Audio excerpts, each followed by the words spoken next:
separated during death, after death, or during death, then the body doesn't mean anything to the Hindus. It's meaningless, totally meaningless. Because the soul will not return to that body anyway. So there is no point in burning it, because according to the theory, the soul will return to some different body. Sometimes, according to them, while somebody is dying, another person is being born in the same family, the soul may return to that. Because there is no question of the old body being used again, so there is no necessity for cremation, obviously. I do accept that, because you see, the thing is that I believe that this should be. But what I'm saying, the question is of their belief. yes, sir. This is what I'm saying, that their own reincarnation theory will fall down. Then that's what I say, that if on one side they are doing this, why do you advocate for this theory while they are doing themselves? we believe this is. You want to give them a talk, temporary talk, but still it will not do anything. You think it makes a better story for Hindus, for the sake of Hindus, if they connect it with cremation. That's what you think. But they don't do it. Adherents of Shia faith, they offer as explanation of their faith two ahadith. One is that at some time Nabi Akram sallallahu alaihi wasallam covered Hazrat Ali radhiyallahu anhu, Hazrat Fatima radhiyallahu anha, Hazrat Imam Hassan Hussain with a shawl and said, "These are my Ahl Bayt, O Allah Ta'ala."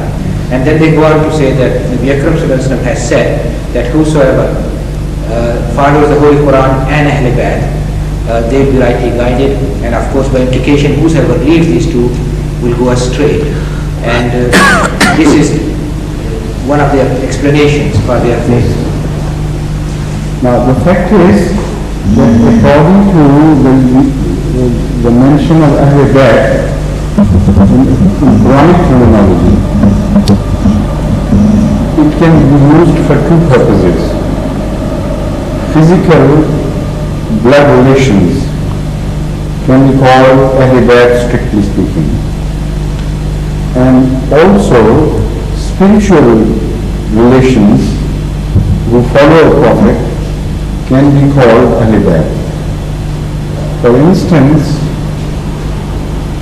and also according to the principles laid down very clearly in the Holy Quran, and also inferring from some traditions of the Holy Prophet himself, peace be upon him, we can safely infer that when the two terms as applied to the spiritual Ahl Bayt and the physical Ahl Bayt come to clash, Allah would prefer the spiritual term and sacrifice the physical term.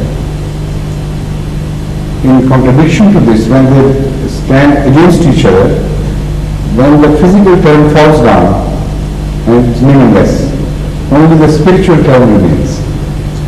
And this is made obvious when we read the account of Hazrat Noah's son being drowned. Allah had promised him categorically that your Ahl, the word Ahl is used, will be saved. And when Hazrat Noah saw his own son being drowned, he put the same question to God, reminding him of the promise. And what was the answer? إِنَّهُ لَيْسَ مِنْ أَهْلِكَ إِنَّهُ عَمَلٌ غَيْرُ صَالِحٍ. He is not from your Ahl because he is a man of bad conduct, evil conduct. So there, when both these terms stood against each other, spiritual Ahl Bayt and the physical Ahl Bayt. And the Holy Quran declares, or Allah declares there, that because he is not also your spiritual Ahl Bayt, so he ceases to be your Ahl Bayt in any sense. So this term Ahl Bayt is used in two senses: physical Ahl Bayt and spiritual Ahl Bayt. now three possibilities crop up. Number one, physical Ahl Bayt who are not spiritual Ahl Bayt, they will cease to have the right of being called Ahl Bayt. Physical Ahl Bayt who are also spiritual Ahl Bayt, they are positively, without doubt, without debate, Ahl Bayt of the first degree. Spiritual Ahl Bayt alone, who have no blood relationship, that is also established by a tradition of the Holy Prophet, peace be upon him, which is acceptable to all the Shiites. As much as I know, this is an expected fact so much that in Ashram of Washia we count one Ahl Bayt who was not even distantly related to Muhammad through blood relationship, who was not even a mother. And I speak of Hazrat Salman Farsi, because Muhammad sallallahu alayhi wa sallam categorically declared him to be Ahl Bayt during Azab, and addressed him as Salman, and he called him Salmanu Minna Ahl Bayt. These were the words used about him. So all the Shiites include him in the 10 chosen ones, about whom their traditions were given by the Prophet or to him by Allah. And he is counted as Ahl Bayt, while he has no relationship. So there was a particular occasion when Muhammad sallallahu alaihi wasallam in his sheet covered around,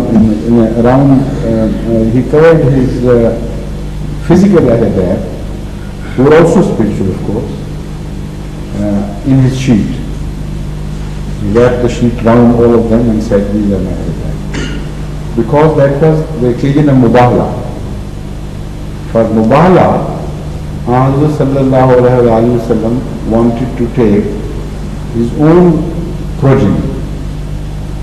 Because when somebody is challenging another person and says that you are false and I am right, then if he offers his followers a sacrifice, this is not the right way to do things. If he is a false man, imagine this. If he is a false man, then that who is dear to him is his blood relation, not the spiritual relation. Because then he is a fraud. And in Mubahala, this is the question, this is the issue in fact. Whether a person is a fraud or a true man.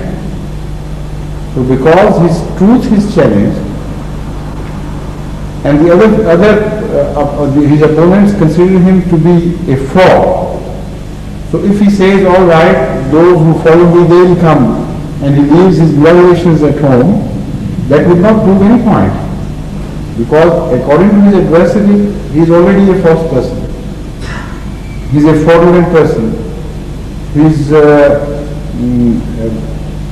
Such a person would not care a fig for those who follow him, because he is playing to fraud upon them consciously. So, to take them along and demand the curse of Allah upon them if he is a false man is meaningless thing. But even a false person loves his own progeny, his own blood relationship. So in Mubahala, they are the more important people. So because the issue of Mubahala had come up, so Muhammad sallallahu alaihi wasallam only took those along with him who were covered with that sheet, whom he declared to be the Ahl Bayt for that particular purpose. You understand the point, or you want some further clarification? So I didn't know about the incidents of Mubahala. I would like to know some more details.